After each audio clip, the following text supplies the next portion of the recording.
বিসমিল্লাহির রহমানির রহিম। আজকে দীর্ঘ 7 বছর পর শেখ হাসিনার খুনি স্বৈরাচারী শেখ হাসিনার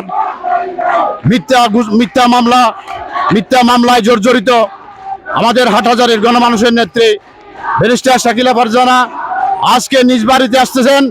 দীর্ঘ 7 বছর উনি নির্যাতিত হবার পর, বাইরে থাকার পর আজকে দেশে ফিরছেন।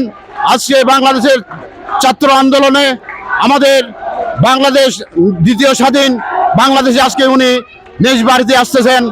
আজকে আমাদের ছাত্র জনতা বাংলাদেশ জাতীয় দল বিএনপি হাটহাজারী থানা উপলক্ষে আজকে ওনাকে সম্বর্ধনা দেওয়া হবে। আজকে উনি আমাদের হাজারো নেতা কর্মী আজকে এখানে উপস্থিত হয়েছেন। ফ্যাসিস্ট হাসিনার নির্যাতনে পীড়িত আমাদের হাজার হাজার নেতা কর্মী খুন হয়েছে। শাকিলা আফা এত বছর পরে 15 বছর পরে ফিরে আসায় মিথ্যা মামলায় জর্জরিত হয়ে উনি লন্ডনে অবস্থান করেছিল।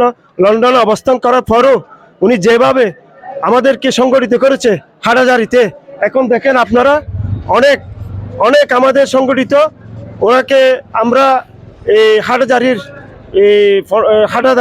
সংসদীয় আসনে ওনাকে আমরা দেখতে চাই, আমাদের প্রত্যাশা।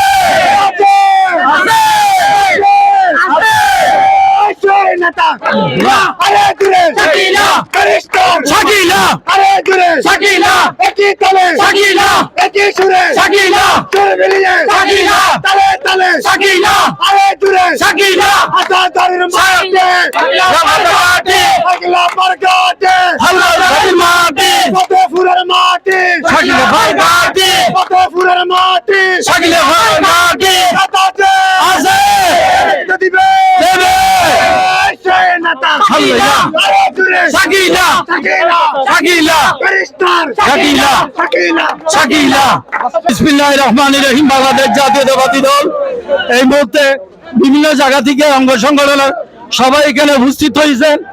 এই আশা ব্যক্ত করে আমার বক্তব্য এখানে শেষ করলাম। আল্লাহ হাফেজ। বাংলাদেশ জিন্দাবাদ, বাংলাদেশ জাতীয়তাবাদী জিন্দাবাদ। অমর হোক শহীদ জিয়া রাষ্ট্রপতি এবং শাকিলা ফারজানা। হাটহাজারীর মাটি খালেদা জিয়ার ঘাঁটি, এই হাটহাজারী মাটি তার শাকিলা ফারজানার ঘাঁটি, হাটহাজারী মাটি তারেক জিয়ার ঘাঁটি। আসসালামু আলাইকুম ওয়া রাহমাতুল্লাহ।